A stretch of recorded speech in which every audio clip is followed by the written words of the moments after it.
Thank you. Thank you very much. It's much appreciated. The last time I was surrounded like this was, I think it was at a demonstration. Anyways, it's lovely to be here in this amazing building and in this amazing city and, well, also in this amazing country. We've had a wonderful time in Australia so far. This is the second time I've been here, and it's gone extraordinarily well both times, and I don't know why that is exactly, but something's working, and so I appreciate that very much. It's very good of you to take the time out this afternoon and to take the trouble and to come and listen to an hour and a half of ideas. That's a strange thing for you to choose to do, but personally, I'm very happy about it. So I think we'll get right to it. I want to cover a fair bit of psychological territory today. I'm going to try to integrate 4 of the rules from 12 rules for life. The first rule is stand up straight with your shoulders back, and it's really a description of the ancient nature of hierarchies, their almost universal existence among living creatures, and the fact that you have extraordinarily ancient and profound neurological systems that really govern your psyche, that process hierarchical information. It's such an important psychological fact to know. I don't know if there's another biological fact that's more crucial than that. It's the serotonin system is the system that tracks hierarchical information, and it's so crucial that it actually sets up your brain in utero. So it's the master control system of the brain. If you thought about the brain as a symphony, which is actually a pretty good way of thinking about it from a metaphorical perspective, the serotonin system would definitely be the conductor. So there's rule 1, and then there's rule 7, which is do what is meaningful, not what is expedient. And it's also, at least in part, a neurological chapter, because one of the things I learned really a lot from reading Russian neuropsychology, strangely enough, the Russians had great neuropsychologists, was that the sense of meaning, the sense of engagement that characterizes life when life is progressing in the manner that you would like it to progress is actually an instinct. It's not a cognitive phenomenon. It's not a second-order consequence of thought. It's way deeper than that. It's an extraordinarily profound instinct. And so that's really worth thinking about, assuming, as you might, that we're adapted creatures and that our instincts guide us in the world so that we can survive and so that we can reproduce and so that we can exist over long periods of time. The fact that an instinct of that depth exists and that it's associated with the sense of vital engagement in being, let's say, is a good indication, as good an indication as there is, that there's something truly real about it. And I would say that might even be more important than the knowledge of the role that the serotonin system plays in adjudicating hierarchical position. Because we tend to think of meaning as something that people create as a secondary consequence through thinking or through philosophy or something like that. And when we think that, it's easy to criticize it. It's easy to become cynical about it. It's easy to lose faith in it. But when you understand that it actually is a much deeper phenomenon than that, and that the cognitive elements, the philosophical elements, are sort of like, well, they're like the fronds on the top of the pond on a plant system that has unbelievably deep roots that go way down into the water. There's something about that that's much firmer and more solid. And I think the evidence that meaning is an instinct, a deep, deep instinct, is overwhelming. I don't think that popular knowledge has caught up with that. I mean, the research it's not new, but it's been done, I would say, in the main in the last 30 years or so, and mostly by psychobiologists, like people who are really on the hard science end of psychology. And their work is difficult. It's technically difficult. It involves a lot of neurobiology, neuroanatomy, psychopharmacology. It's hard work, it's hard going, but it's unbelievably useful. I have 2 books in my reading list, by the way, at jordanbpeterson.com. If you're interested in this sort of thing, one is by a man named Jaak Panksepp, who was an absolute genius. He died a few years ago, unfortunately. I think he deserved a Nobel Prize, and you never know, maybe he'll still get one, because he discovered whole circuits, mammalian circuits, that no one knew existed. So, for example, Panksepp outlined a play circuit in mammals. There's a separate biological play circuit in mammals. And like, it's a big deal to discover an entire new neurological continent, right? That's a big discovery. And that wasn't all he did. It was one of many things he did. So the book is called Affective Neuroscience, which is a rather intimidating title. It means emotional neuroscience.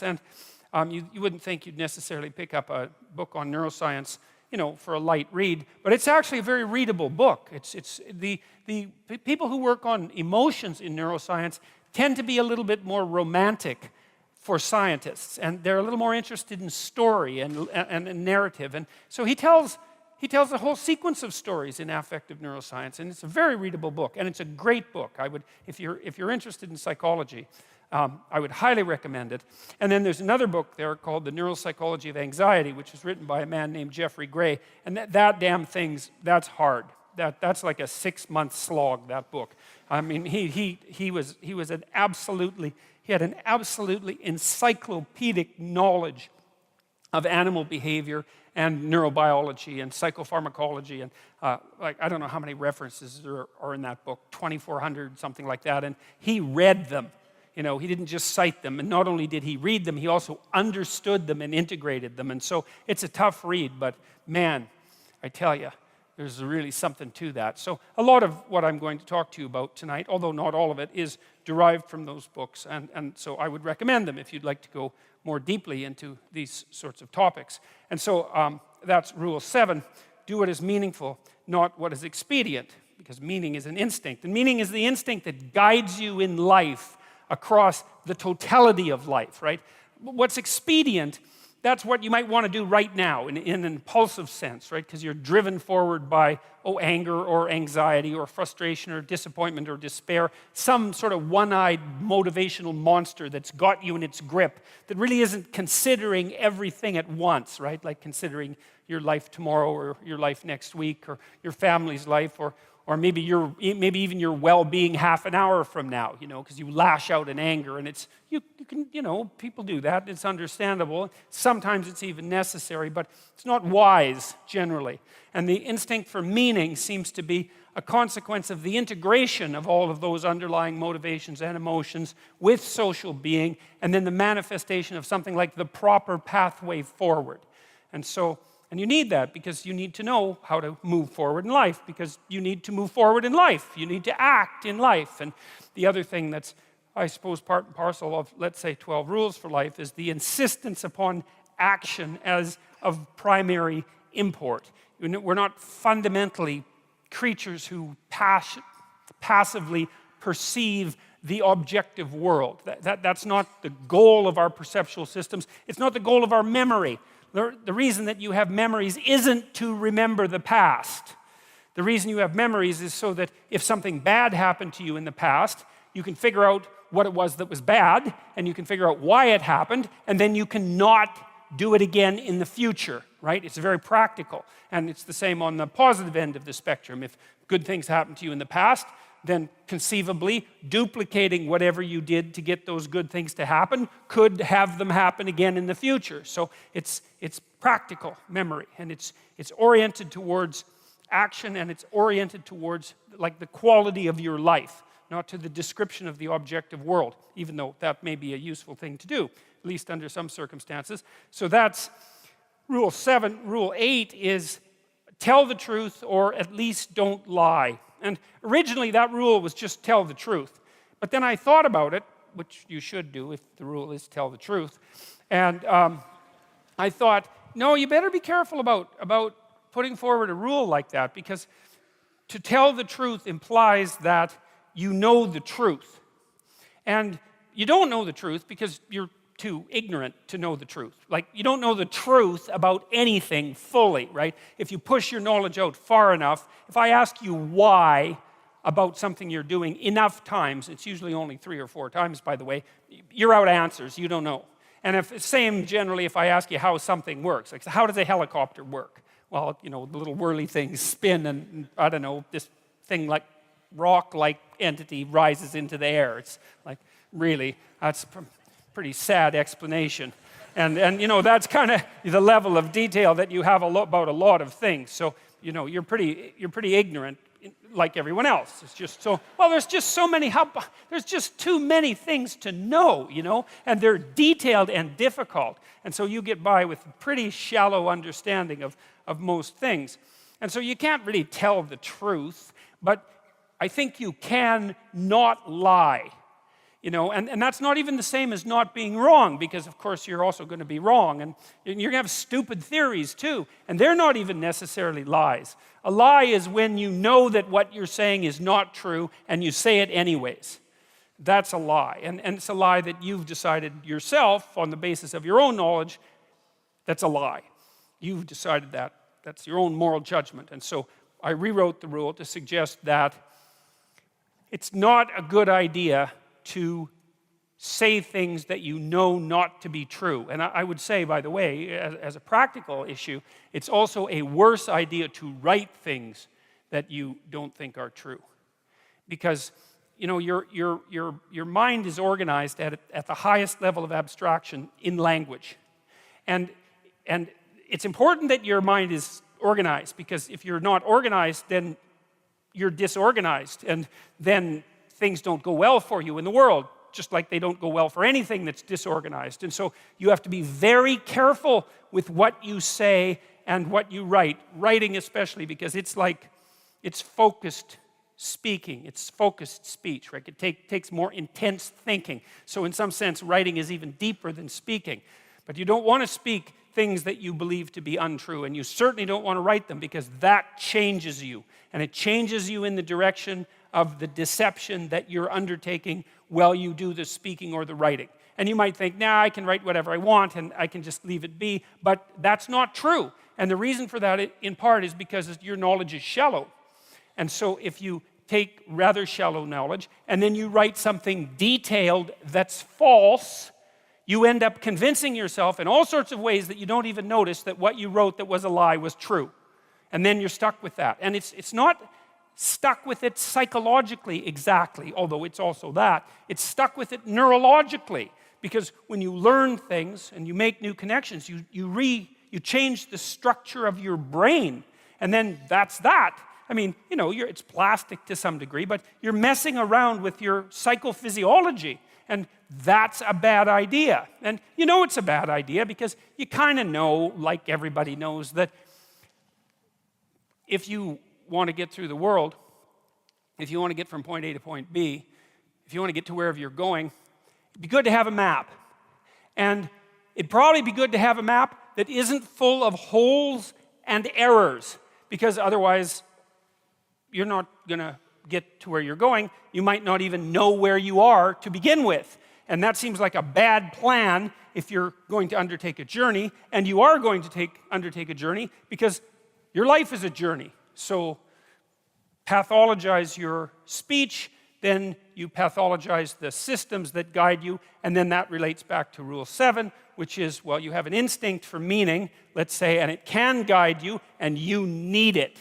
And then if you pathologize it by introducing material that you know to be untrue, then you distort and warp and pathologize the very structure, the very feeling that you need to place yourself firmly in the world. And then you can't rely on yourself.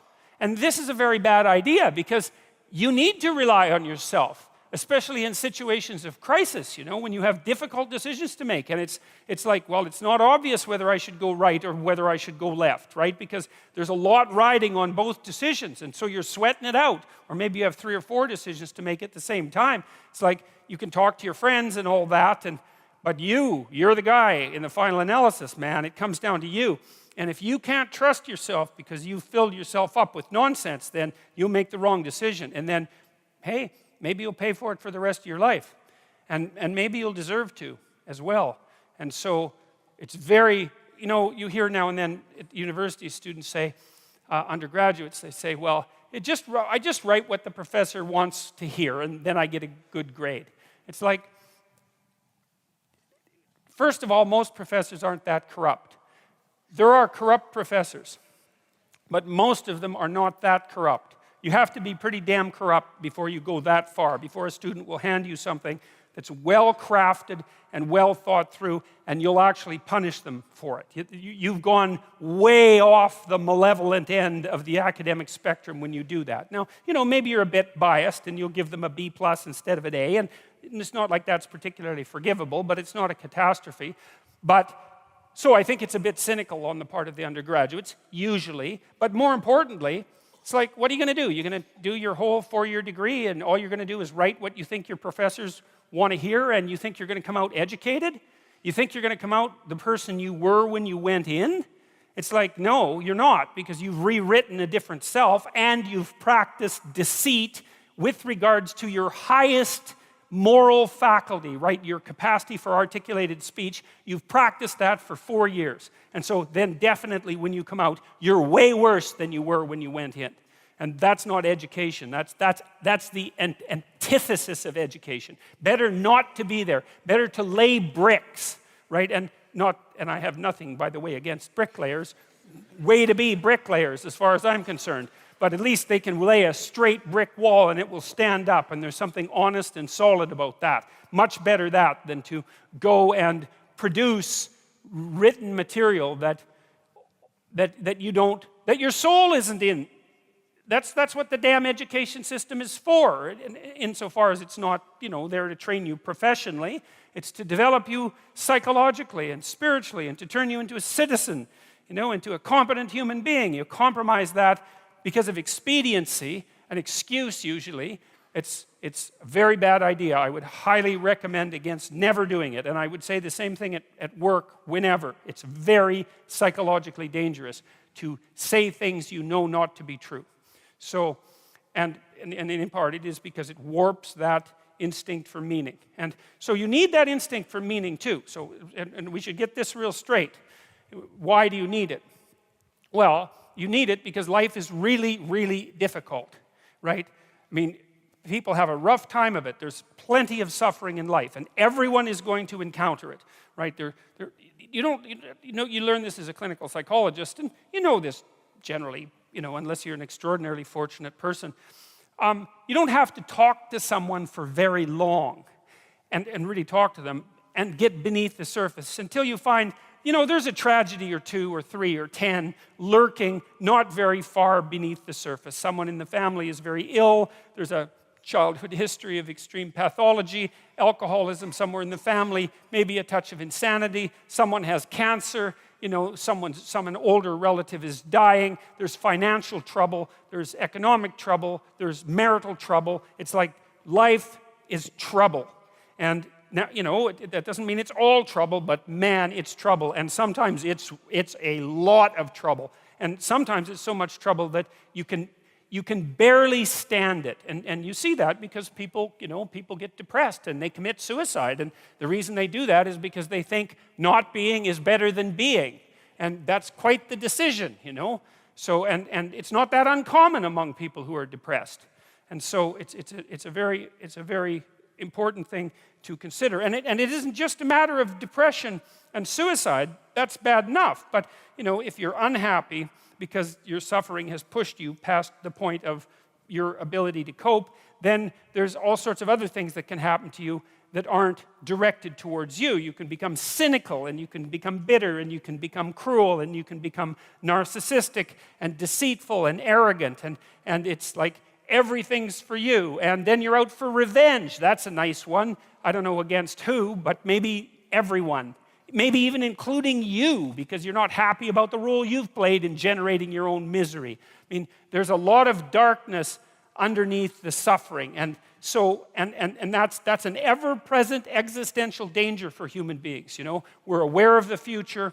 We're aware of our fragility. We're aware of our mortality. It's something that makes us truly unique. truly conscious in a way that no other creature is, and capable of things that no other creature can do, but also bearing an unbelievably heavy existential load. We're the only creatures that have to always contend with the fact that we're finite and that everyone we know is in the same position, that allied with the suffering. And so that's there all the time.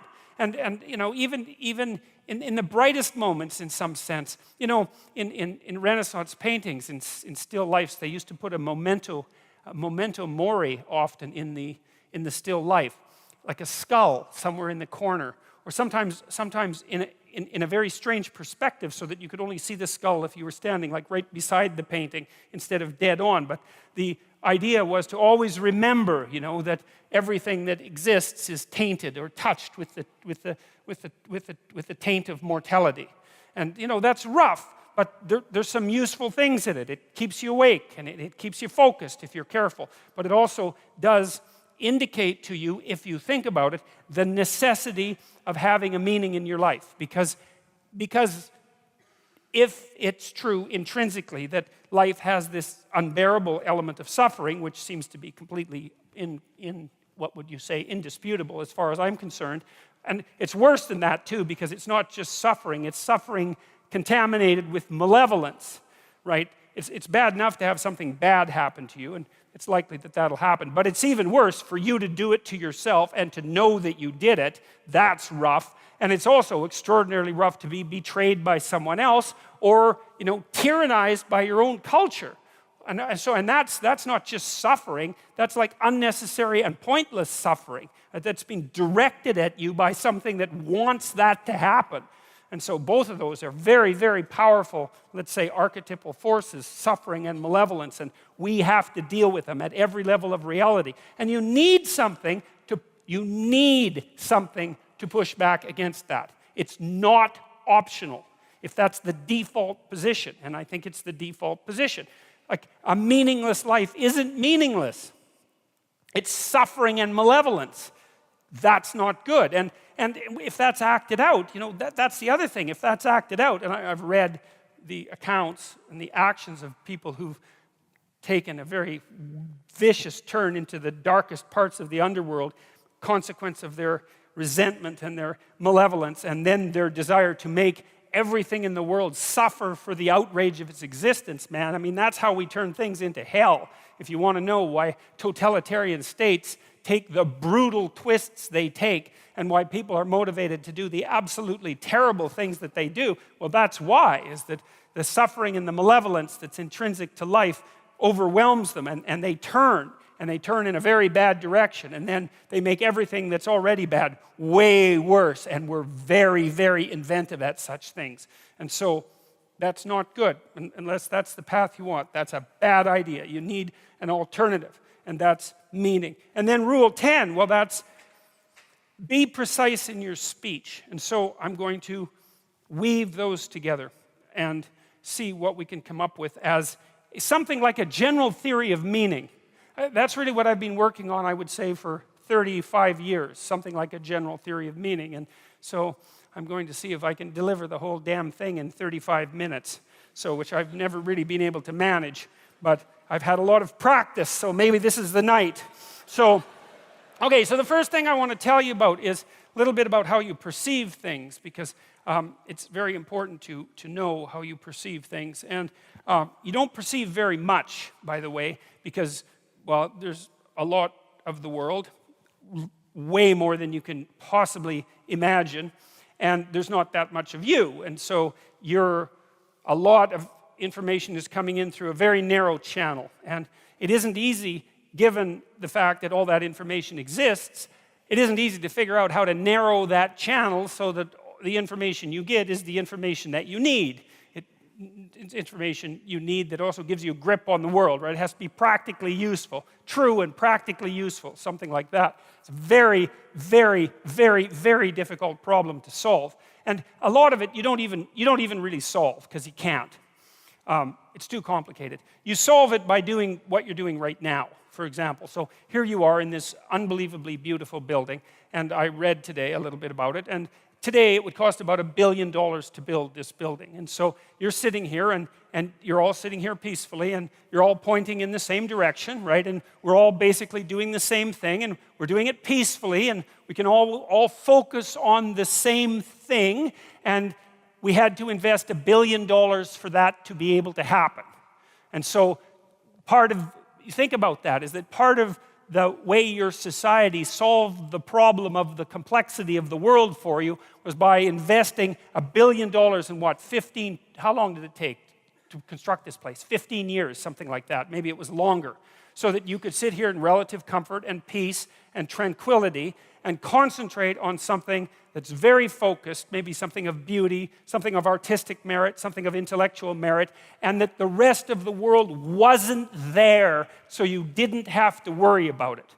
And that's not all. It's not just that you're here in this building and the chairs aren't falling apart and the floor is reliable and the electrical lights work and the sound quality is good and like all the technology is working and there's people beetling away in the background like mad constantly everywhere, making sure that those impossible things keep happening so that you don't have to be distracted. But then you're also sitting with people who are roughly like you, roughly like you enough so that when they come into a venue like this, they know enough to sit down in the seats and face forward and not turn around and look at the person behind them, which would make them very nervous, right? Which would be an indication that that person isn't playing the same game as everyone else, and so God only knows what they're up to, because you just wouldn't want that, right? You wouldn't want the guy in front of you turning around and just looking at you for the next 90 minutes. And, well, it's worth thinking about why. Like, well, what are you thinking about? You're going to be sitting there looking like this, your eyes are going to be darting around, and maybe you're going to be nudging someone and, pointing at this person because maybe they have some idea of what this person is up to, because you don't. And the problem is, if you don't know what that person is up to, then they could be up to anything. And anything is a lot of things to be up to. And you don't want people to be up to anything. You want them to be up to the one or two things they're supposed to be up to while they're with you in this narrow place that you occupy, right? And that's sort of the hallmark of a civilized and socialized person, is when we interact under 90% of conditions, 99% of conditions, you show me your persona. It's just a very narrow slice of yourself, and I show you mine at the bank, say, or at the grocery store, when we pass each other casually in the street. We nod and say hi, and you nod and say hi, or we just walk by peacefully, and like we're seething with complexity, and we don't let any of that out. And the reason for that is we don't want anybody else to let any of it out either. Right? So we keep ourselves simplified, and we build our architecture for that. And so, you come into a building like this, and the building tells you what to do.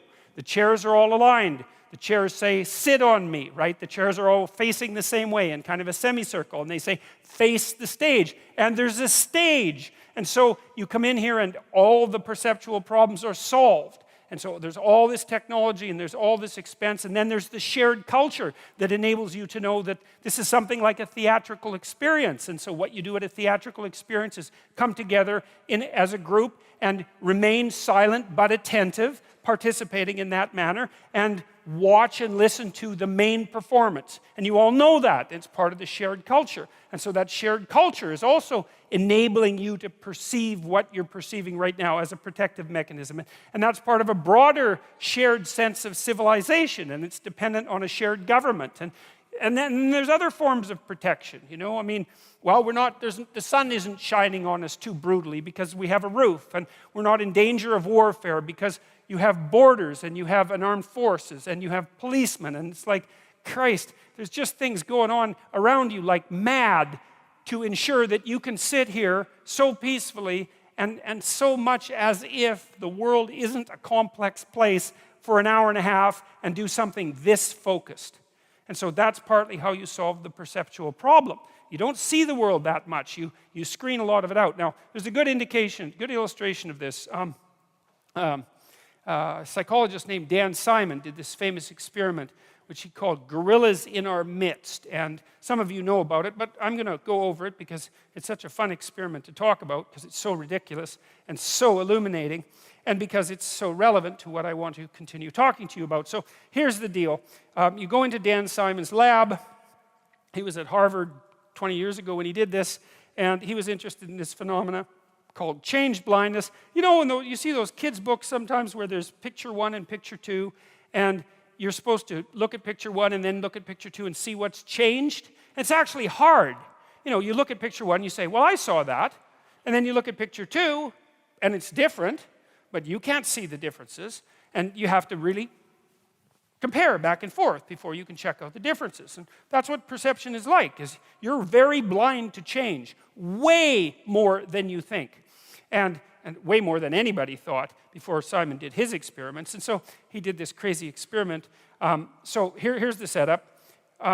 Video camera set up in front of a elevator bank, right? And so the camera would be here, the elevator bank would be about here, so you know it's pretty close-up shot. There's 6 people participating, 3 of them dressed in black, 3 of them dressed in white. The white team has a basketball, the black team has a basketball. They fill the whole screen, so it's not like they're way over in the corner this high and you can barely see them. They fill up the whole screen. You can detect their facial figures. It's close shot. You see their whole body, but it's clear. There's no tricks in it. And you sit there and you're the experimental subject, and the psychologist or his assistant says, okay, here's your task. And you're there to be focused on a task, apparently, because you're in a university and you're in a lab and you'd expect to be focused on a task. And so you're already primed for that, and you're willing to go along with it to be obedient. But to be a good sport, let's say, that's better than obedient. And you want to do a good job because it's intimidating to be in a lab like that. And so you want to do a good job of whatever you're supposed to do.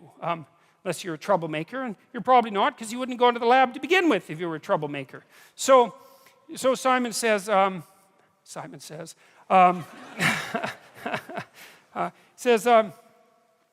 the number of times, like the white team is going to throw a basketball back and forth, variety of ways, for 3 minutes.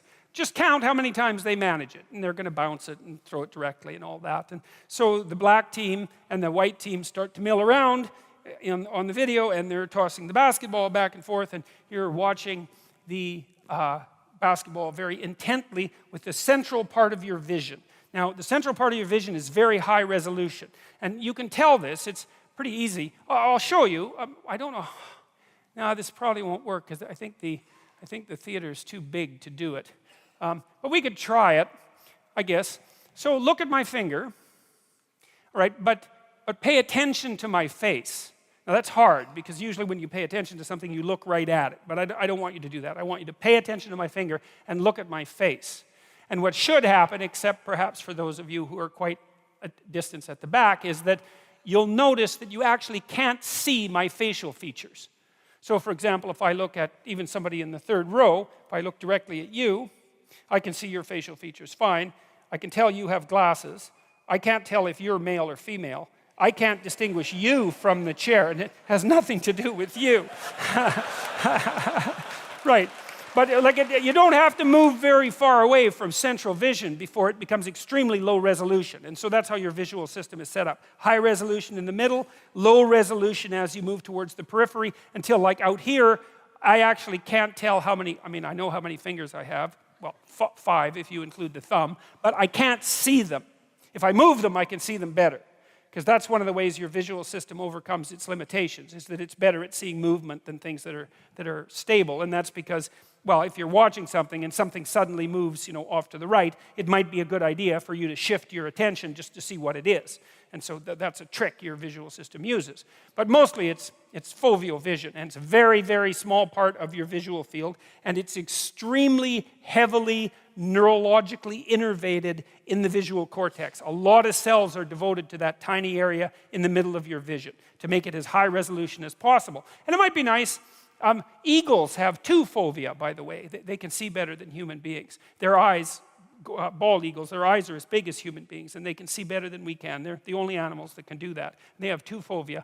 But you can't have that high resolution vision across the entire span of your eyes, because then your head would have to be this big to carry that much brain around, and obviously that would be hideous and also counterproductive. So we do the best we can. And what it means is that we're blind to a lot of things that we don't think we're blind to. So anyways, so you're playing Dan Simon's game, and you're counting the number of times that the basketball is tossed back and forth between the white team, and he says how many times, and you say, being a good experimental participant, you say 16. And you're right, and he says you're right, and you think, oh, good, I'm smart enough to participate in a psychological experiment, and you feel good about yourself, you know? It's a little self-respect boost, let's say, because you passed the test.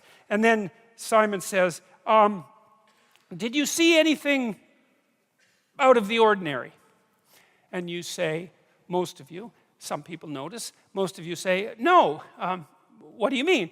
And Simon says, well, the gorilla. Did you see the gorilla? And you think, well, what do you mean, did I see the gorilla? Like, there was no damn gorilla. I'd see a gorilla, right? If we're watching me on stage and a gorilla came out here, you'd see it. Maybe, as it turns out. It might depend on what the gorilla was doing. But in any case, so Simon rewinds the tape as you watch it, so that there's no tricks, and he says, don't count the balls this time, just watch. So it's a different command, right? So you have a different aim now. You're pursuing a different value structure. He says, just watch. And he rewinds it, and sure enough, you see the gorilla coming out backwards and being in the middle, and then going off to the side. And then he replays it for you. And minute and a half into the 3-minute video, in waltzes this damn gorilla. It's a guy, because they didn't have a gorilla for obvious reasons. Ethics committees wouldn't allow them to use a real gorilla.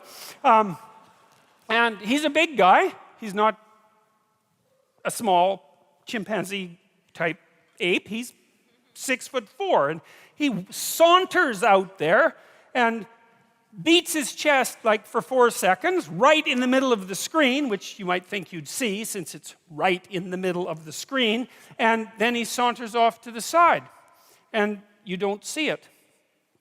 And the question is, well, what the hell's wrong with you? Like, why don't you see it? And it's worse than that. Like, Simon has done other funny tricks. Like, imagine you went to a grocery store and the cashier was behind the counter, right? And you're talking to the cashier, and the cashier says, excuse me for a minute, and then kneels down, and then someone else stands up and keeps talking to you. And you think, oh, you're going to catch that. And you don't. About 50% of people miss that completely. So you can like change the person completely. And the reason is, well, how much processing do you have to do to have a casual interaction with a cashier at a grocery store? And the answer is, not much, right? You don't have to do the processing doesn't have to be that deep. And you can kind of tell this because you can watch The Simpsons, or you can watch South Park, and South Park has like the world's worst animation, right? I mean, everything moves like this. It's all circles and triangles, and you don't care. It's like 5 minutes into the narrative. It doesn't matter that it's circles and triangles having a conversation. It's fine. The icon will work. And that's a good rule for perception, is you use the simplest possible perceptual scheme that you can manage to get yourself from point A to point B, right? It's a map. You don't see the world. You see an iconic representation of the world. And then the question is, what makes the iconic representation sufficient? And I suppose sufficient means a couple of things. One thing it means is tolerable, right? It doesn't cause an excess of suffering and degeneration. It has to be functional, right? And then maybe a more specific example of that would be, well, it has to work, like a map works. A map is a low-resolution representation, but it's a good enough map if you use the map and you start at point A and you happen to be at point A, which is a good beginning for a map, and then you use the map and you get to point B and you think, good enough map. And that's really, that's us. That's how we think. That's how we construe the world. Our maps are really, the stories that we use in the world are really the maps we use to guide us. And they have perceptual implications. But that's essentially what you do. So now the question is, all right, what happened in the gorilla video? Well, what happened was you were aiming at something, right? You were aiming at counting the passes. And the question is, well, why were you doing that? And the answer is, well, someone told you to, asked you to. And then you might ask, well, why did you listen to them? There's lots of other things you might have done in the lab, but that isn't what you did. You did what you were asked to. And we might say, well, that's because you're reasonably cooperative and civilized. And then we might say, well, why is that a hallmark of cooperation and civilization? And we might say, well, reciprocity, like spontaneous reciprocity between strangers who have a bit of a contractual arrangement is part of civilized behavior, and so that's the appropriate thing to do. And we might say, well, you wanted to do a good job in the lab because you wanted to make sure that your status wasn't too low. You know, you could count to 16, and so you can give yourself a pat on the back of the head for that. And, you know, it's part of being a civilized person.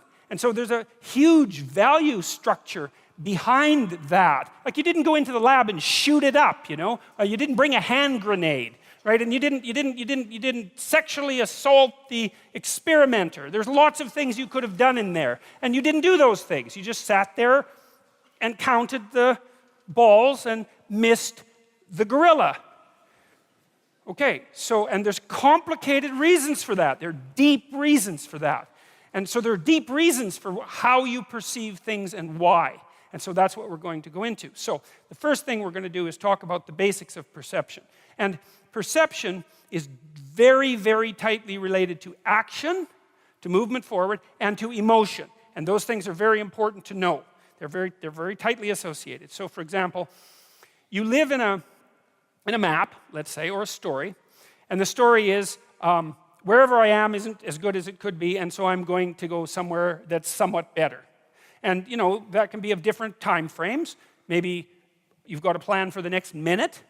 You know, you're hungry, and so you want to go somewhere to eat. Or maybe it could be for the next hour, or the next week, or the next day, or the next year, or whatever. But basically what you're trying to do is take where you are, point A, and make it better, point B. And so you're always somewhere that isn't quite as good as it should be, and you're always going somewhere that's somewhat better. At least that's the hope. Unless things have gone wrong, you know, and you feel, God, it's nothing but downhill from here on in. And that's not good. You don't want that. That's a pathological condition.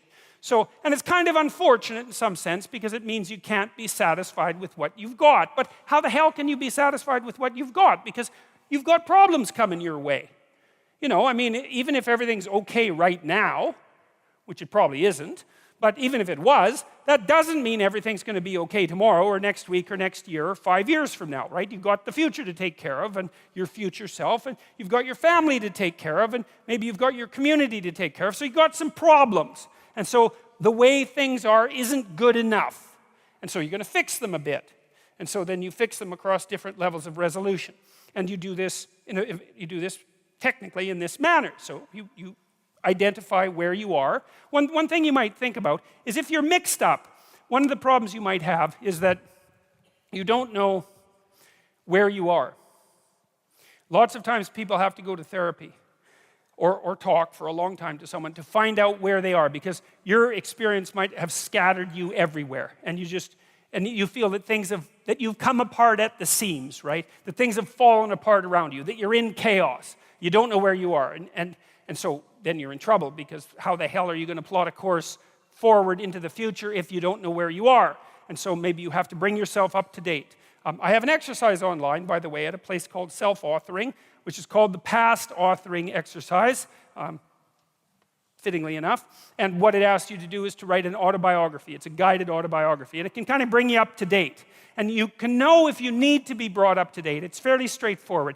If you're obsessed by memories of the past, more than 18 months old, and most of those are negative, so anxiety-provoking most often, then there's a lot of you that's stuck in the past. And what that means is you didn't map the territory well enough, and the parts of your brain that are alarm systems, anxiety systems, are saying, no, there's holes in the way you're looking at the world. There's holes in the way that you're looking in the world. And you fell in them once, and you don't know where they are, and you don't know how to fill them, and you don't know how to walk around them, and so you can't forget them, you can't forget them, you can't forget them, you can't forget them. So you have recurring nightmares, for example, are a good example of that sort of thing happening. But in any case, if you have memories like that, you remember them, they make you feel anxious and negative, you're stuck back there. Your body is still reacting as if there's an emergency that could happen again. that you haven't fixed. And it doesn't matter if it was your fault. That's irrelevant, because the alarm system doesn't care. Like, when your smoke detector goes off, it isn't relevant whether it was your fault. The smoke detector just says, house is on fire. And that's a bad thing. And your anxiety systems are like that. If they're tagging old memories with anxiety, then you have to do something about it, or you will be tortured by those memories forever, because that's how the alarm system works. And so maybe you need to go back there and clean things up. You've got to figure out, okay, well, how did this happen? What sort of role did I play? Even if it's a minor role, that doesn't matter, because the point is that you don't want to be put in the same vulnerable position again. So anything you can do to strengthen yourself is good. You know, and often if it's a really old memory, like maybe you were a child, you're not a child now, so you probably have a variety of techniques at hand that you could use to deal with a situation like that if it came up now. And so you have to update that part of your brain that still thinks you're 4. And lots of people have parts of them that are still stuck in some traumatic childhood experience. And they don't. I had a friend like that who had a terrible childhood, and I mean really, I've had clients with terrible childhoods, and his was like top of the lobster hierarchy in terms of terrible childhoods. And whenever he had a dream about it, which was very often, he was 5 in his dream. Well, he's 58. You know, he's not 5, but hadn't been updated, and so he was still 5 in his dreams, and it was a complete bloody nightmares for him, complete with all sorts of terrible physiological symptoms, really hurting his life. He couldn't get himself updated, and he's much older in his dreams now, by the way. He's up to about 45, so which is way better than 5, you know, because you can't fight back when you're 5, but you can fight back when you're 45, especially if you have some experience at your disposal. So anyways, you need to know where you are. So let's say where you are is, well, you're on this stage, and you're on this side of the stage, and you decide that you're going to go over to that side of the stage, just to show that you can. And you're making the decision, the same decision that, you know, the famous chicken who is going to cross the road. Why does the chicken cross the road? Well, if it's a sensible chicken, it's because it assumes that there's something better on the other side of the road. It's like, or maybe it's random curiosity, but then it just gets picked off by a dingo or a coyote, so that's not so good. The other side of the road is better, so away the chicken goes. So that's what you're doing. You're going somewhere slightly better. And so that's good. Technically, it's good. Because the way that your positive emotion systems work, they run on a neurochemical called dopamine, which, by the way, is the neurochemical system that drugs like cocaine and methamphetamine and alcohol for some people and opiates affect dramatically and make people feel far better than they should, which is part of their danger. It's a very fundamental system. The dopamine system kicks in with a kick of positive emotion if you're going somewhere that's worth going. And so that's worth knowing. It's really worth knowing. It's like, okay, you want a little bit of positivity in your life. Well, how do you get it? Well, you've got to get the system. It's almost it's the left hemisphere system for most people. Not that that's particularly relevant, but it is a standalone neurochemical system. It's rooted very, very deeply in the brain's exploratory circuitry. So very ancient system. And it's happy when you have somewhere to go. That's the first thing. And then it's also happy when you're going there. And so if I'm on this side of the stage, and I want to go over to that side of the stage, and I see that there's a nice clear pathway, I could just go straight down this line, then I look at that, and I'm actually a little happy. I'm not ecstatic. I mean, who the hell cares if I get to the other side of the stage, right? I mean, it's a small piece of my life, but it's not nothing. It's something. Okay, and so I look at the pathway, and I think that's a good pathway, and I feel a little positive. And then if I move here, and then I see that little table right in the way between me and the other side of the stage, then I feel a little negative, because I don't want an obstacle in my pathway. And so that's really how you're looking at the world, by the way. You don't see objects. It's not the right way to think about it. We don't see objects, and then think about them, and then evaluate them, and then decide how to act on them. Or if we do it rarely and slowly and with a lot of thought. What we see instead are pathways with tools that will move us forward, or obstacles, right? And there's no obstacles here, and there's a nice flat road, and so great.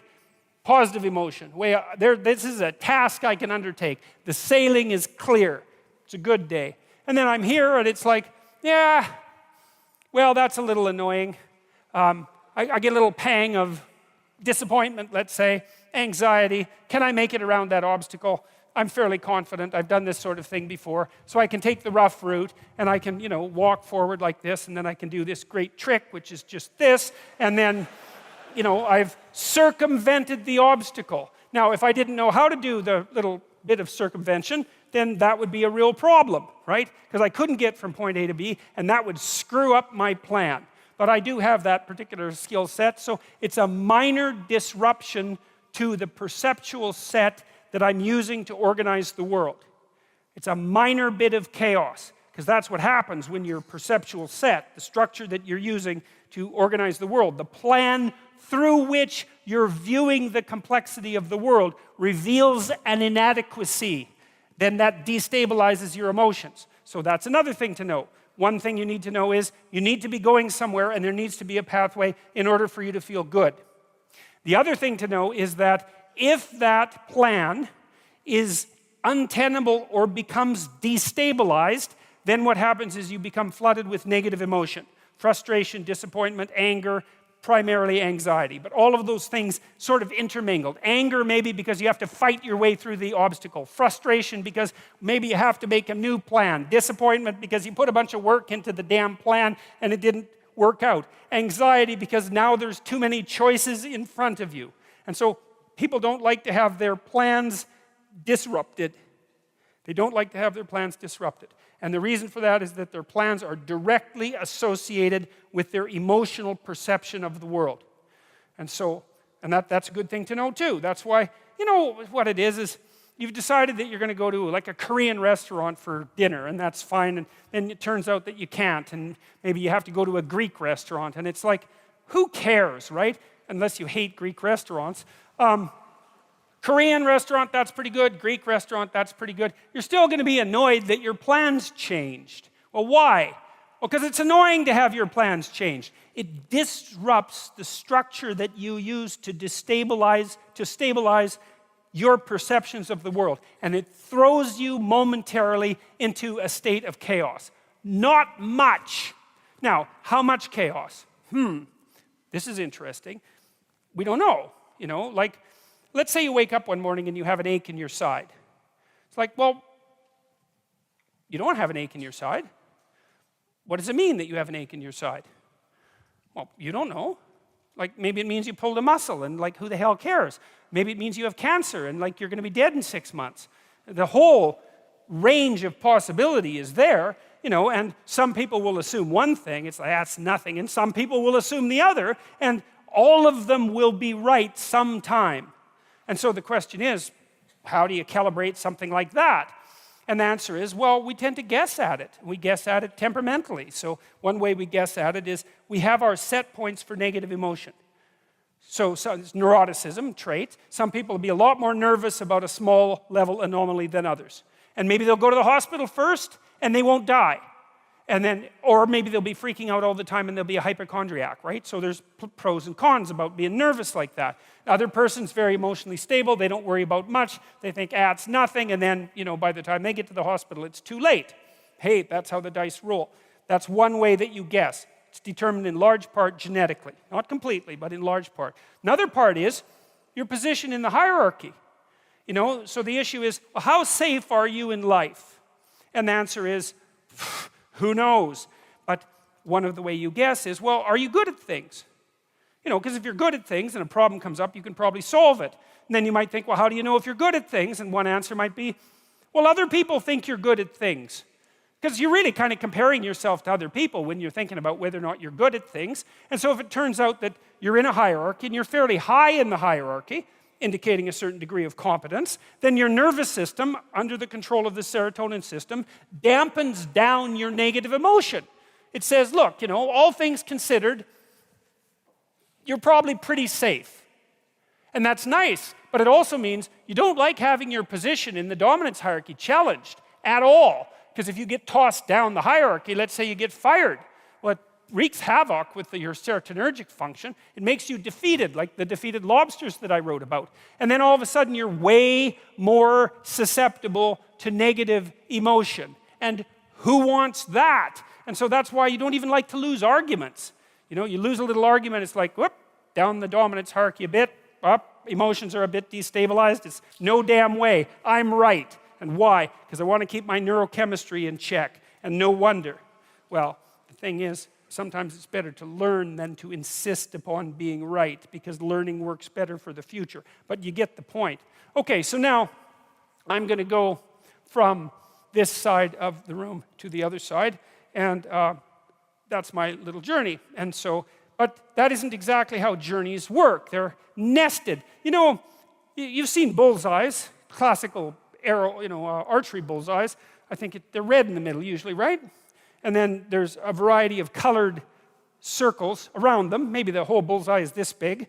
And you're supposed to hit the bullseye, but the closer you get to the center, the better. But at least you could hit part of it. That would be good, And you're supposed to stand back and pull your arrow back and aim. And so, and that's an acting out of something. It's an acting out of the necessity of having an aim and taking your best shot, right? That's what makes it a sport. Now, and if you think about that, most of our sports are like that, right? Soccer's like that, rugby's like that, basketball's like that, hockey's like that. Almost all team sports involve some sort of projectile going to some sort of target. And usually people organize themselves into hierarchies, 2 of them, because there's 2 teams, and then they compete and cooperate to get the projectile in the target. And for some reason, we think that's really cool, right? Well, look, it's worth thinking through deeply. It's like you'll spend a lot of money on that opportunity to go. In Toronto, you can't buy NHL tickets for the Maple Leafs. They're unbelievably expensive, and they've been sold out forever, even though the damn team hasn't won a championship since like 1968. Doesn't matter. People will spend a fortune to go sit in an arena, like a long way away from the action. And there's these guys out there, and they're tough and they're fast, and they're fighting with this little black frozen disc, and they're trying to get it in a net. Well, someone is trying to stop. It's completely bloody absurd. And yet, people are thrilled about it. They're thrilled, and they'll pay for it, right? They don't have to be dragged there kicking and screaming. Like, they line up. It's, oh, God, a hockey game. Thank God. And they'll wear the jerseys. It's like, and then, some character who's put in his $10,000 does his beautiful move and puts in a goal in some manner that's, like, technically impossible, and everybody leaps to their feet, and they just have a fit of joy. And you think, what in the world is going on with that? It's like you're happier when that happens than you were when you got married. It's like you don't see people doing that when they're, and it's not everybody, when you get married and everybody stands up and has a little like a 10-minute fit and hugs strangers and then goes out and drinks a dozen beer and has a riot and tears down stores. It's like, no, but a good goal, that'll do it. I think Guatemala and Ecuador went to war over a soccer game, literally. So, and let's not assume we're so stupid, even though we are. Let's not assume it. There's something behind this. It's like, we really like to see people take careful aim and hit the target. And we really like to see them cooperate and compete in an expert manner to do that. And we really like to see them do that in a way that stretches their ability beyond what we would normally be able to see, right? Because it's nice to go to a competent display of athletics, but now and then you see these like soccer goals on YouTube where these crazy characters, they flip around in the air and they're like 8 feet off the ground, completely backwards, and they kick the ball 4 feet to the side of the goalie. It's just impossible. Like they're 100 yards away and it's perfect. And you think, right on. That's what a human being is like. And you're not really like that because you couldn't do it, but you are human, and conceivably you could do something like that. And so it's a nice display of that potential for us to hit the damn target, right? So then the question is, well, what's the target? And that's the question, because that's the same question as, what's the meaning? And so, okay, so here's my target, let's say. Do a personal unpacking of my value system, at least in part. So I'm a writer, and I'm a writer and a researcher and a clinician, and a professor. So those things, in maybe roughly in that order. And so that's my claim to my position in the social hierarchy. And, the claim is something like, I'm competent at that, it's worthwhile, therefore I'm reasonably entitled by the rules of the game to the privileges and statuses that are associated with that position, right? As long as I'm competent. So there's a match between social demand and my ability, and as long as I'm playing the game properly, then I'm safe. That's what's keeping my emotions regulated. It's not my internal regulation. It's the fact that I can do what I say I can do. And everyone else agrees, and people value that. And that keeps me secure. That's also why I don't want too much social upheaval, because I might end up with the same skill set in a society that doesn't value those skills, and then what? Then I'm done. So I want there to be an isomorphism between my internal hierarchy of perceptual value and the social structure itself. And so this is also partly why radical claims of multiculturalism are wrong. Because at the base of things, we need to be playing a unified game so that everybody knows what everybody else is up to. Doesn't mean that diversity of opinion isn't useful, because now and then the collective claim is going to be wrong and need to be updated. And so you need some strange people around, creative people, generally speaking, who will, take things in a direction that's novel to update. But roughly speaking, we want everybody nested in the same game, and then maybe above that playing some different games. And we need that because it's the only way we can orient ourselves in the world. It's the only way we can keep a match between our expectations and our skills and our desires and what's actually expected of us in the world. There's nothing that's more harmful than for you to play the game straight, right? To do what you're supposed to do, to be a good person, and then to be punished for it instead of rewarded. Very disheartening. You want what you think to be good and right to also be rewarded by the world in that manner. And that means the structures have to be, the social structure and the psychological structure have to match. And part of the reason that we protect our cultures is so that we can protect the match between our psychological structures and our social structures and keep ourselves oriented, moving forward in the world with some positive emotion and not terrified out of our skulls. It's crucially important. It's why we'll fight to protect what we've built.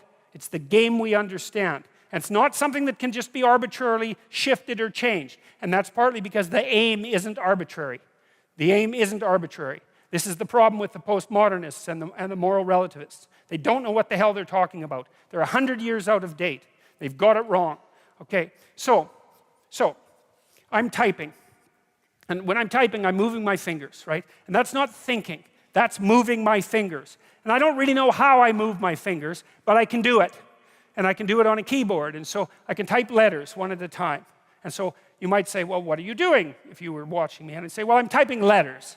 That's my aim. So I'm pretty happy when I hit an A and an A appears, and I'm not that happy when I hit an A and an E appears and I have to backspace. A little annoyance there, right? Because I've shifted off the target.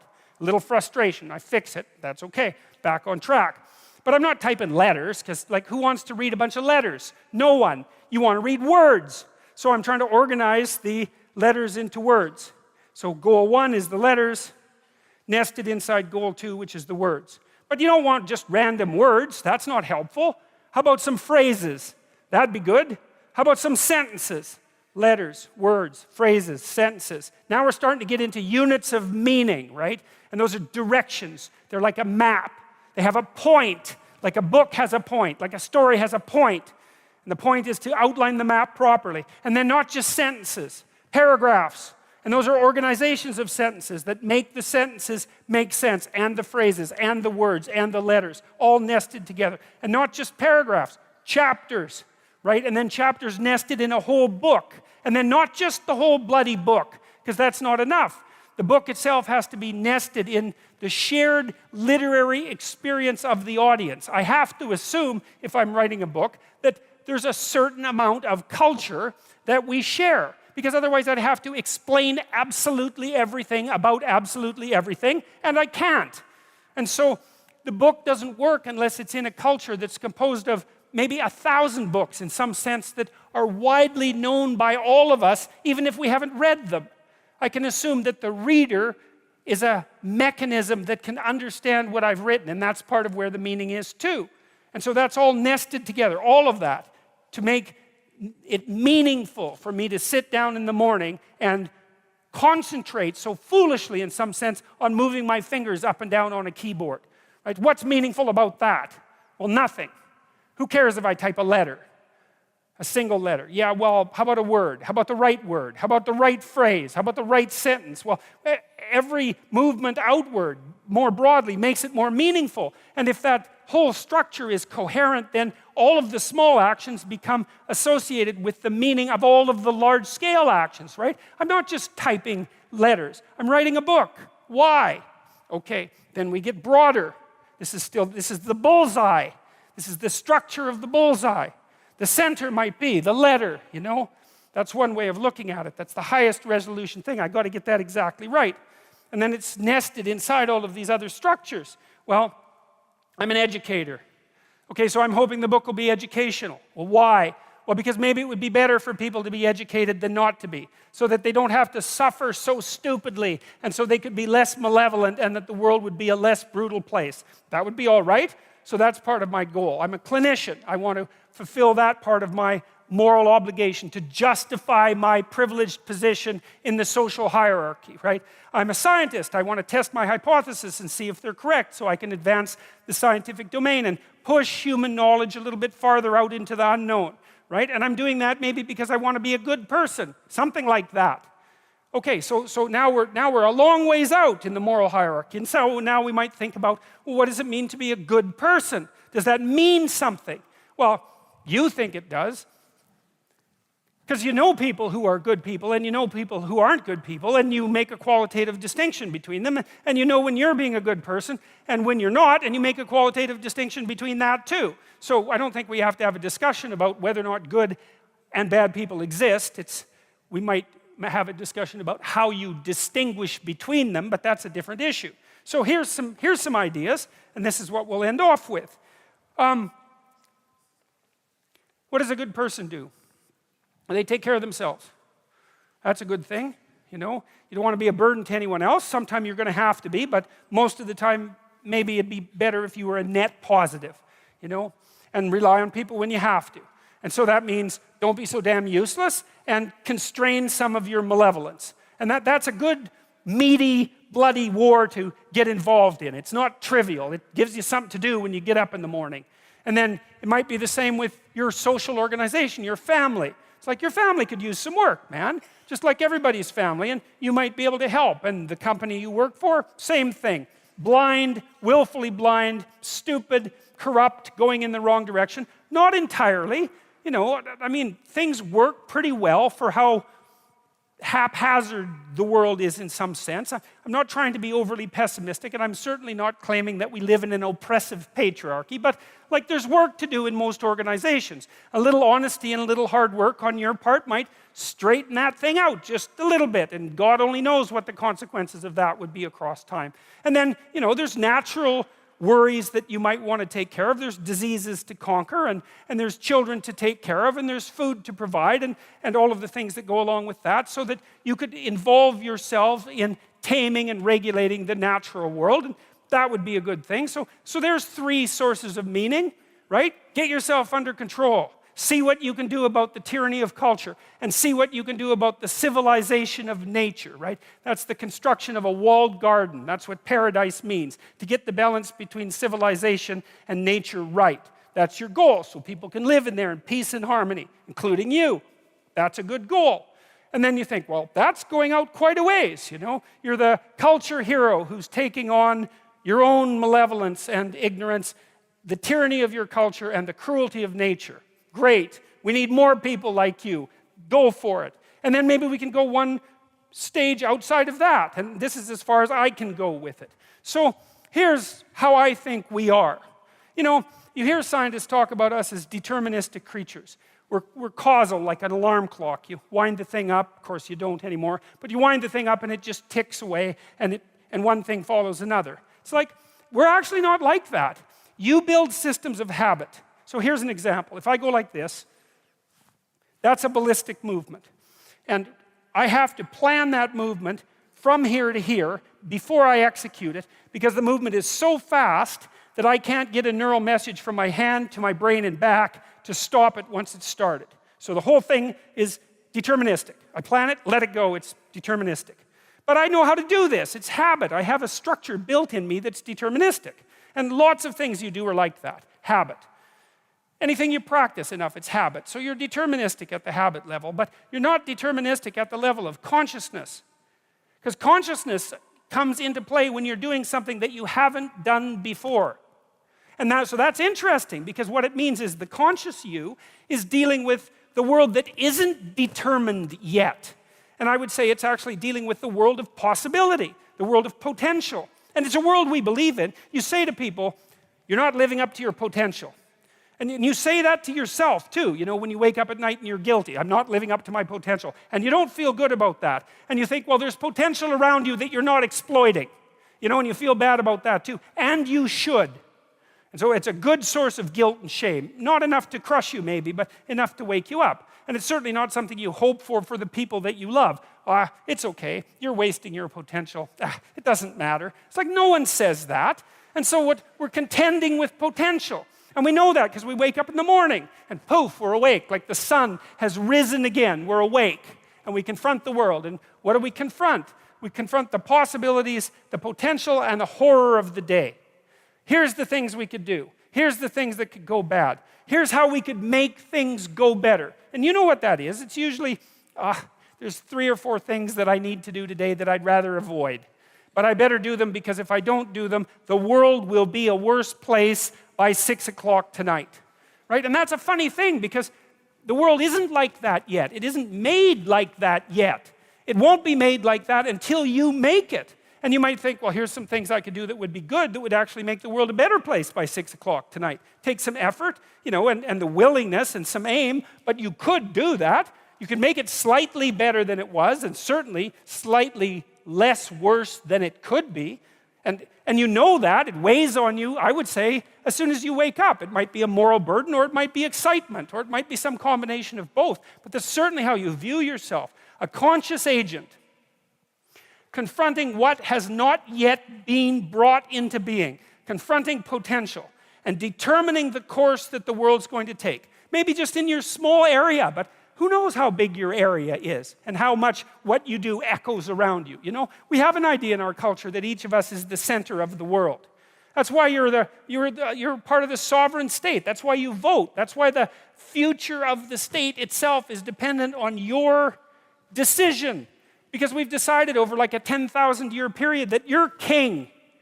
You, for whatever reasons, it's on you. Your conscious ability to be awake and to be articulate and to be clued in and to keep nature at bay and culture straight and your own malevolence under check and to combat the unknown and to transform it into something that's good. That's what you are. And you see this reflected in the oldest stories. That's the dragon myth, you know? You go out into the terrible unknown, beyond what we understand, into the unknown itself. And you confront the terrible thing that rests there, the terrible predatory, eternal predatory monster. And you can do that because that's what you're like. You're not cowering at home. You're not frozen into submission. You're out there active, and you can take it on. And as a consequence, you can attain something of substantive value, right? And that's you. That's the transformation of you, because now you're braver because you've done it, but it's also something now that you've garnered from the potential, and you can bring that back and you can distribute that into the community. That's the story of humanity. It's the oldest story we have, and it's correct. There's this idea in Genesis, and I'll end with this. So there's this idea in Genesis that at the beginning of time, there was potential. Tohu vabohu. There was potential. It was nothing. Like the nothing that's there when you wake up in the morning, that's just the potential of the day. It's all sorts of things that could be, but nothing that is. And then there's a structure that confronts it. Well, that's you. There you are, the structure that confronts potential. And then there's the personality that you use to confront it. So in Genesis, the personality is logos, and it's something like truthful courage and communicative ability, all amalgamated. It's something like that. So, and it's a lesson. It's like, okay, there's the potential. What are you supposed to do with it? Well, there you are, ready to confront it. How do you confront it? With truth and courage. And then you transform it into what exists. You take the potential and you transform it into being itself. That's your job. In Genesis, when God does this repeatedly, he says something repeatedly. He says, after each day of doing this, and it was good. I mean, and it's repeated, so it's like it means something. It's repeated. And what does it mean? If you confront potential with truth and courage, then what you produce is good. Well, so that's a good thing to know if you want to produce what's good. It's like confront the potential with truth and courage, and what you produce is good. Great. So that's a nice thing to know. It's a fundamental ethical axiom, and it's sort of predicated on faith. It's not easy to be courageous, and it's not easy to tell the truth. But the theory is if you manage both of those in the face of potential, then what you do is you produce out of potential what is good. So that's a theory worth investigating, perhaps for the rest of your life. And then there's a corollary to this story, and the story is at the end of God's creation, describing how order emerges from chaos or being from potential. There's this strange line, which is probably the most important line that's ever been written in our culture, at the basis of our culture, and that is that men and women are made in the image of God. And what does that mean? Well, if God is that which confronts potential with truth and courage and makes what's good out of potential, that seems to indicate that we have the same faculty. Like on a smaller scale, we're not omniscient, but we're not bloody well nothing. You know, our conscience is integrally tied into the structure of being in some manner we don't understand, and it certainly is the case that we take what isn't and turn it into what is. That's something, man. That's quite the trick we've been able to manage. And so we're made in that image. And so what are we supposed to do? Well, that's what we're supposed to do. We're supposed to type our letters and make our phrases and construct our sentences and build our paragraphs and put our chapters together and make our books and communicate to people and straighten out the damn culture and constrain the malevolence and ignorance that besets each of us and push nature back and extend ourselves out into the unknown and confront the potential that's there in illimitable quantities and make the world better than it could be otherwise. To move it away from hell, and it can certainly become that, and toward heaven to the degree that we can manage that. And that is a good enough goal. That's the thing. You need something, you know, because your life is tough. It's hard. You need something that, you know, you need something to get out of bed for and fight for. And that's something, right? To fight, let's say, against hell and for heaven. That's something to fight for, especially...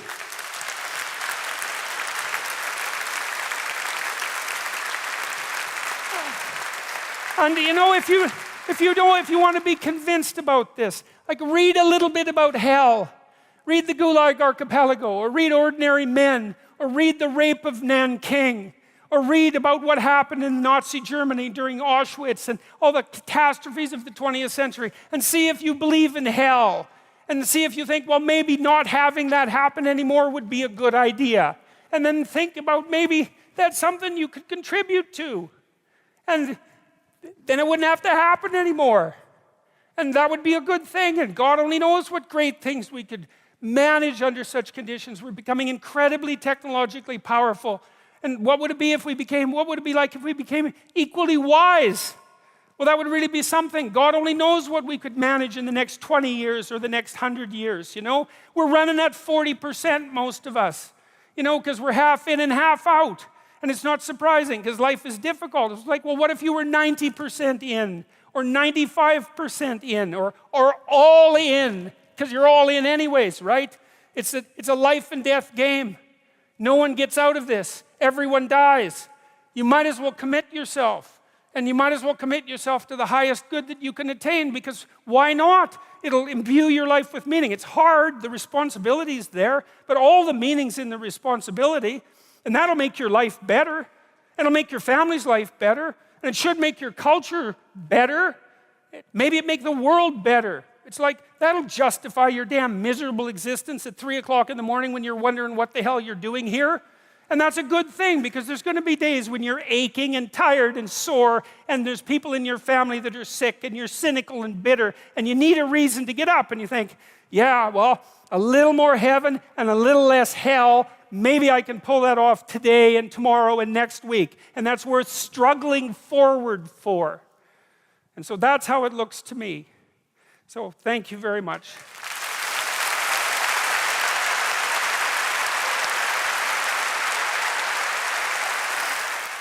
How much better does it get than this, my friend? Yeah, well, it's pretty nice to be here, that's for sure. And see everybody around here, even these people who keep looking at me from behind.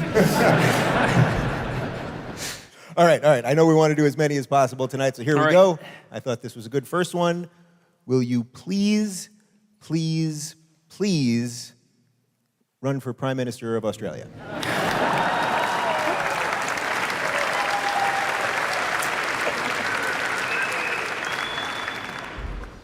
Well, that's a very inviting offer, and somewhat embarrassing, I would say, not because there's anything wrong with your country, by the way. I'm pretty happy doing what I'm doing at the moment. And so I'm talking to politicians in Canada and the US and in other countries and doing what I can in some small way to moderate the excess degree of polarization that seems to be characterizing our discourse at the moment. And right now, that seems to be a good position to be in. And this is good. Like, I can't see at the moment doing anything with my life that is more useful and effective than this. And so I'm going to try to do the things that I think are most useful and effective. And this is it at the moment. So for now, I'm writing another book as well, and it's coming along quite well. It should be out next January with any luck, and so I'm trying to keep that going. But at the moment, this is... But I appreciate the sentiment, by the way. What are the most important things we should be teaching young children in schools? Well, to play fair. That's the most important thing that you can teach children. Because the fundamental ethic, like the ground of ethics, is fair play. And children practice that while they're playing. And so a lot of what should be happening in schools is play by children, a fair bit of it spontaneous, especially when they're very young, but regulated by adults so that it remains fair, right? That it remains reciprocal. And you can tell that because children will continue to play a game if they believe the game is fair. When the game stops being fair, then it breaks down into squabbling and crying, which is what our games are breaking down into right now, right? And so then you need a mediator who comes in and adjudicates, says, well, you know, how about if you try it this way? Maybe we need to adjust the rule. Let's see if we can get the game going again. It's very important for kids to learn how to play fair. And I'm afraid that a fair bit of our electronic technology is taking them away from the kinds of social interactions that they need to learn one-on-one to know how to play fair. I might be wrong about that because I don't know what effect video games have. And the evidence that they're bad isn't strong, you know, and they're new, so we really don't know. So that might be good enough. But that and, well, it'd be good to teach kids to read. We seem to be continually confused about whether or not that's a good idea. But we actually do know how to teach kids to read. You can use phonics programs, and I believe computers could speed that along substantially. It'd be good to teach them to read. It's good to teach them to write. It's good to encourage them, you know. That's another thing. And it's a good thing it's a good thing to know this just generally. Here's a real powerful technique that you might want to think about, man, because this is worth knowing. You know, often when you have a family member or someone that you're interacting with, and they make a mistake, then you call them out on their mistake. And it's pretty obvious when they make a mistake, because you're going along on a pathway together, and then there's a divergence from the pathway, and you notice that, that's negative emotion, and you say, you know, what the hell, what's going on? What you don't notice is all the time you're spending walking forward when it's going real well. And the reason for that is, what's going real well, so you mostly ignore it. But that's not so good. You got to wise up. The behavioral psychologist, B.F. Skinner, was a very smart person. He noticed when he was training animals that the best way to train an animal was to wait until the animal did something you wanted it to do and then reward it. Now, you had to watch, And you had to know what you wanted the animal to do. That's the other thing. So you had to be smarter than the animal. So like if you're dealing with people in your own life, or yourself for that matter, and you notice that the person that you're with or are has done something that you would like to see repeated perhaps many times, you might want to point it out. Say, look, I just saw you do this thing, and I'm really happy about that. You did a great job. I'm really happy about that. A little more of that would be wonderful, and just leave it be. And people are very thrilled about that because and this is especially true of kids, they are looking for positive attention. They're looking for attention, period. That's their currency. They'll take negative attention if they can't get positive attention. But they really want positive attention. And what they really want is for someone to watch them and notice when they do something that makes them a good person, and then have that pointed out. It's like, good work, kid. Way to be. I saw what you did. Here's what it was. Good job. I'm sure you could do a bunch more of that. And then they're just thrilled that their action, their small child action, was important enough to draw your focused attention toward. That makes them glow. And the probability that will help them continue to act in those ways is extremely, extremely powerful. So, if you're trying to get along with some kid, adolescent maybe, because they're kind of hard to get along with often, watch them. And if they do something it doesn't even have to be good. It just has to be better than what they're usually doing. That, which is not a bad approximation of good. It's like, look, I noticed that you were more pleasant tonight at the dinner table. Or maybe that's not quite the way of phrasing it. Because it's sort of an insult to the way they are before. You might say, well, because you have to be careful, right, when you say these things, and not put a barb in it because you're kind of irritated. You might say, it was enjoyable having dinner with you tonight, and they'll kind of clue into why that might be, and they'll think, oh well, hey, it turns out to matter if I do something that's positive, and so that's a piece of information about keeping your eyes open. So what do we do with kids? Let them play. Make them play fair. That's really important. Teach them to read. That'd be good. Teach them to write. That'd be good. Teach them to stand up and speak for themselves. That would be good. You can teach a child to stand up pretty convincingly and say something intelligent in about 15 minutes if you do it carefully. And it almost never happens in school. It's really quite appalling. So that's another thing you can do for your kids, is get them to stand up and say something, and not like this, talking to the floor and barely able to hear, so that people have to strain and strive to hear them, but to stand up and to say something. And you can tell them, well, stand up a little more, put your shoulders back a little more volume so I can hear you. It can be a little game. God, they learn that so fast you can hardly believe it. And I don't know why they're not taught that. I think because people are afraid of competence. And so they're afraid to teach kids to be competent. And so we don't. And they kind of have to learn it on their own. And that's unfortunate, let's say. All right, equally as important, who would win in an MMA match? You or Sam Harris?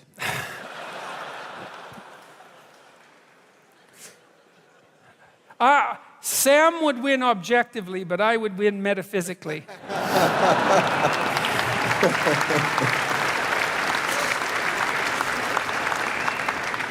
Well played. That sounded like a setup, but we did not set that up.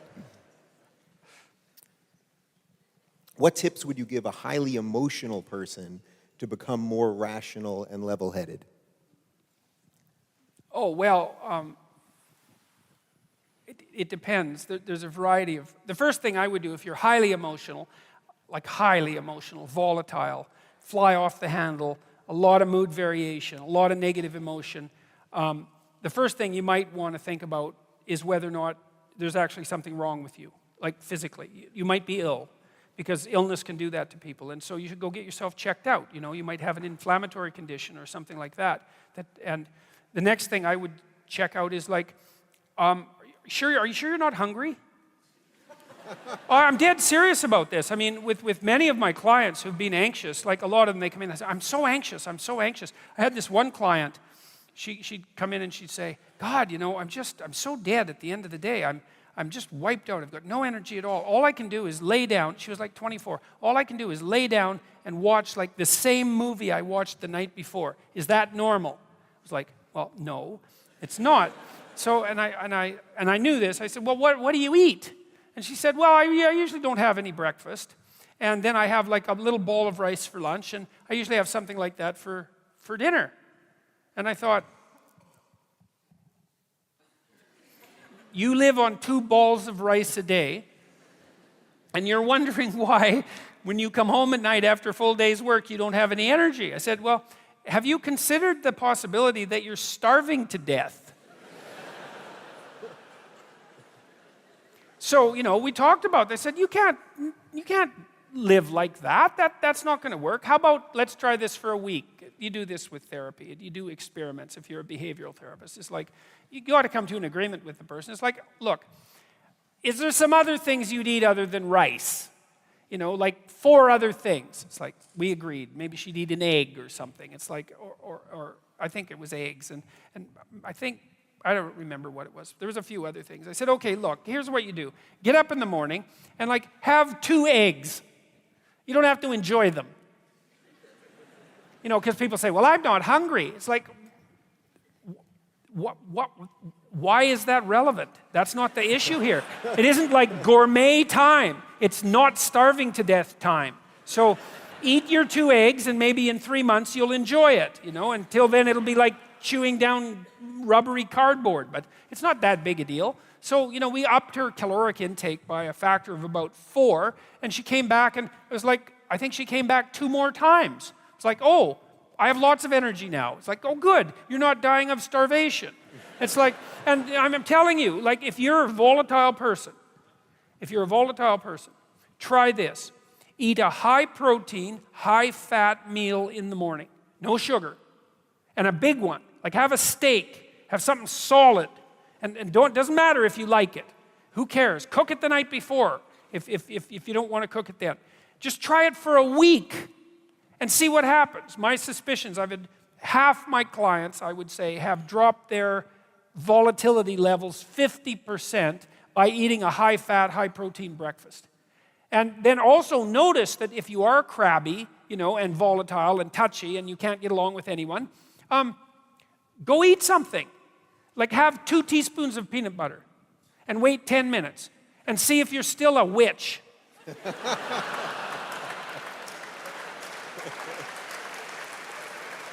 So for some people, and if you are a volatile person, like your blood sugar levels tend to move up and down more because you stress yourself out more. For some people, that really matters. And so, look, try it for a week. It's nothing, right? And you might think, oh, God, what you'll find, if it works, is, A, you don't get nearly as upset about the things that used to upset you.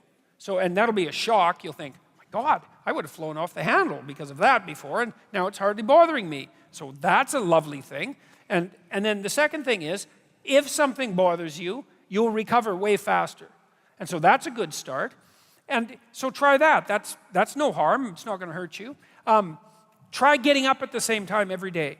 That's really important. If your sleep-wake cycle is not regular and you're a volatile person, say biochemically, genetically, having a sleep-wake cycle that's dysregulated is going to be very hard on you. So it doesn't matter quite as much when you go to bed, although it would be good to regularize that too, but at least pick a time. You can pick whatever time you want. Like I would recommend like 8 o'clock or 7:30 because that's what normal people do. And unless you have a really good reason not to be a normal person, you should start by trying to be a normal person if you're being an abnormal person. So try to get up at the same time and try that. You can combine that with eating and see, like my suspicions are 50% improvement virtually immediately with that. And then if that doesn't work, well, then there are more serious things that you can consider. Being checked out by an MD and making sure you're okay. You might want to go talk to a therapist. You might want to consider something like an SSRI, an antidepressant, because maybe you have a biological condition, a biochemical condition that's wreaking havoc with your mood. And like SSRIs, serotonin reuptake inhibitors, don't work for everyone. My experience has been that they don't really work that well for people who have cataclysmically horrible lives. And that's not the same as being depressed, right?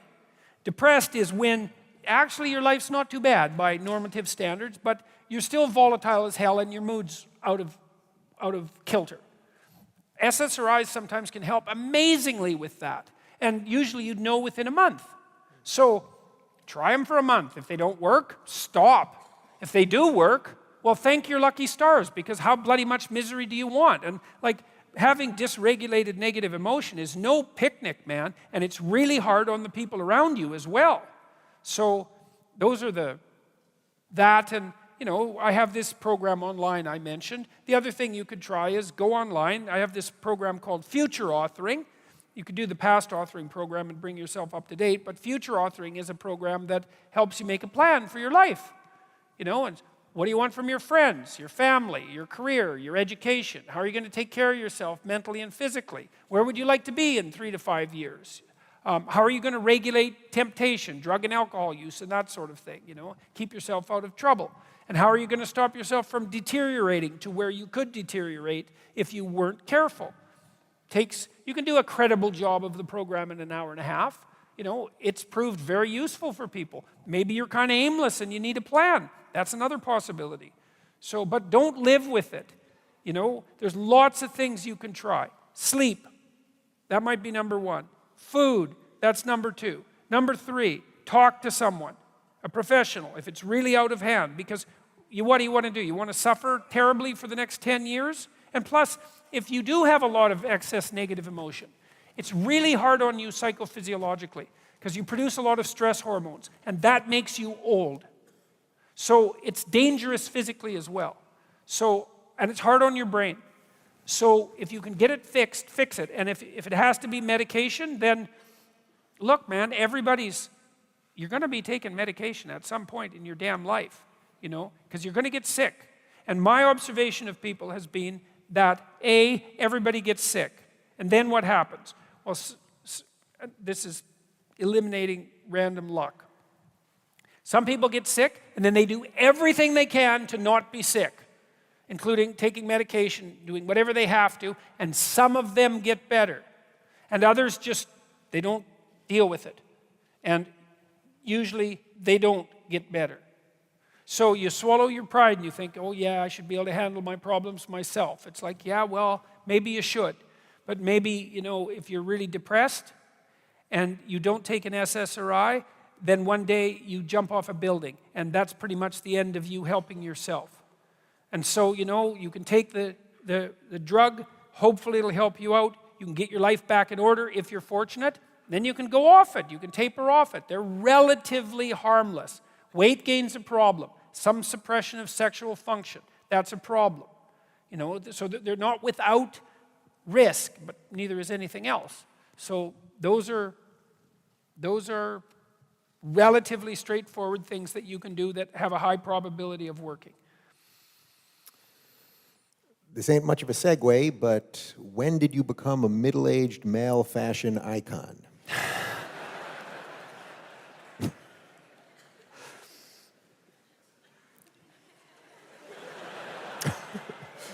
I love questions like this because it's like they got the smartest guy around. Well, it's fun. It's one of the things that's been fun about this tour is that a lot of people dress up for it. I've seen more people in 3-piece suits than you can imagine in the last year, and that's really fun. You see all these young guys, they're coming to these, and not just young guys, coming to these shows, and they're all dressed up in 3-piece suits. It's like they look like adults. It's kind of interesting because that's gone out of fashion. Yeah. So anyways, when I'd been buying some reasonably high-quality clothing, I suppose, when I was working as a professor, lecturing, because I like to dress professionally. You know, I thought it was a good idea, especially when I was much younger, because it also helped put a bit of a distinguishing barrier between me and the graduate students who weren't much younger than me. But I always felt that it was a mark of respect to the class to dress professionally. But then when this tour started, I thought, well, I might as well up my game because hypothetically, I'm going to be talking to, you know, who God only knows how many people, and I might as well, I'm in it all the way, man. And so I thought I might as well buy some decent clothes and see what happened. And it was a really good idea, as it turned out. I spent more money than I thought any reasonable human being should ever spend on clothing. You know, it really made me cheap Northern Albertan that I was, you know, used to ripped jeans and like checked shirts. I felt very guilty about doing it, but it was a really good idea. And so, so... All right, one more. I want it to be a good one here.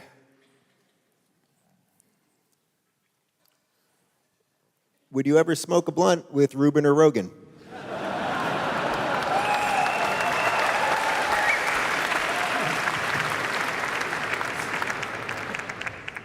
I might.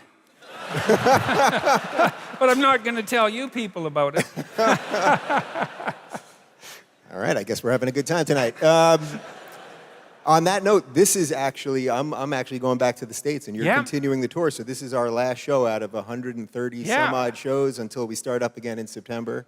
Right. And I've said it privately to you many times, but this has been the professional and in many ways personal journey of my life. I can't thank you enough for being part of this, and it's weird to do it in front of all these people, but...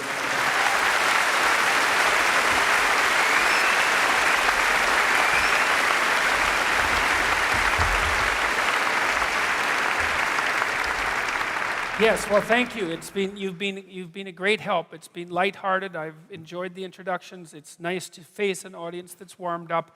I've enjoyed the Q&As. We've traveled all over. It's gone extremely smoothly.